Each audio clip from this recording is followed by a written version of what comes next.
এবারে আমরা পড়তে যাচ্ছি greatest lower bound of a sequence, একটা সিকোয়েন্সের গ্রেটেস্ট লোয়ার বাউন্ড।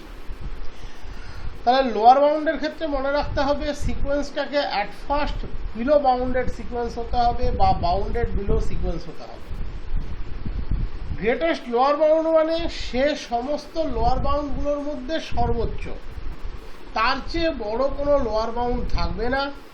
আর যদি অ্যানাদার কোনো লোয়ার বাউন্ড থাকে তাদের মধ্যে সে সর্বোচ্চ হবে।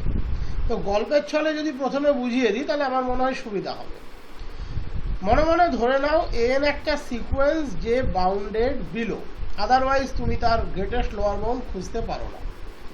আমরা একটা নাম্বার এল কে এই সিকোয়েন্সের গ্রেটেস্ট লোয়ার বাউন্ড বলবো কখন, যদি L less equals to A N হয় for all L, that is L নিজে একটা লোয়ার বাউন্ড হবে। যদি দেখা যায় অ্যানাদার একটা নাম্বার এল ড্যাশ সেও সিকোয়েন্সের সমস্ত এলিমেন্টের চেয়ে ছোট বা সমান, তাহলে এল আর এল ড্যাশের সম্পর্কটা কি হতে হবে, L dash must be less equals to L. কারণ এল হচ্ছে গ্রেটেস্ট লোয়ার বাউন্ড, সোজা কথায় বলতে গেলে G dot L dot B. L যদি G dot L dot B হয় তার মানে এল নিজে একটা লোয়ার বাউন্ড হতে হবে। তার মানে সিকোয়েন্সের সমস্ত এলিমেন্ট এল এর চেয়ে বড় বা সমান হবে। এবার দেখা যাচ্ছে এল ড্যাশ এমন একটা নাম্বার যে সিকোয়েন্সের সমস্ত এলিমেন্টের চেয়ে ছোট বা সমান, দ্যাট ইজ এল ড্যাশ সেও কিন্তু একটা লোয়ার বাউন্ড। বাট এল যেহেতু গ্রেটেস্ট তার মানে এল ড্যাশ লেস ইকুয়ালস টু এল হতে হবে। এবার তোমরা জানো যে এল প্লাস ইপসাইলন সে অলওয়েজ এল এর চেয়ে বড়। এল হচ্ছে গ্রেটেস্ট লোয়ার বাউন্ড, তাহলে এল এর চেয়ে বড় কেউ আর লোয়ার বাউন্ড হবে না। ইন দ্যাট কেস সিকোয়েন্সের মধ্যে অ্যাটলিস্ট একটা হলেও এলিমেন্ট এ এম থাকবে যে a M less than L plus epsilon হবে।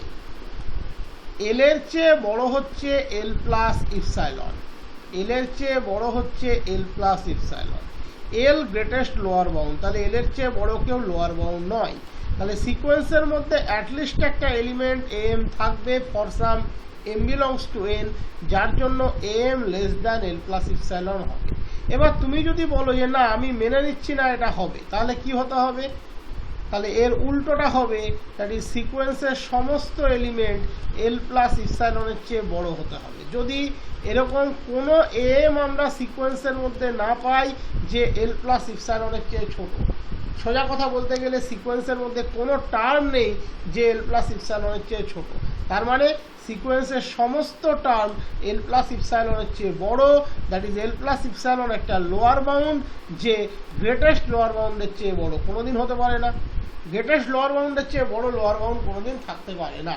সুতরাং সিকোয়েন্সের মধ্যে এরকম একটা এম এর এক্সিস্টেন্স অলওয়েজ থাকবে যে এল প্লাস ইপসাইলনের চেয়ে ছোট।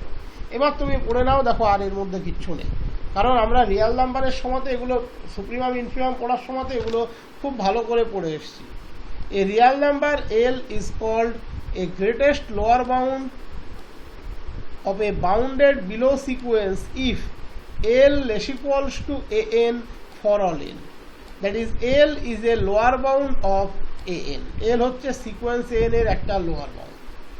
If L dash is any other real number such that L dash less equals to L, যেহেতু L greatest lower bound তাহলে L dash less equals to L, that is no other lower bound is greater than L.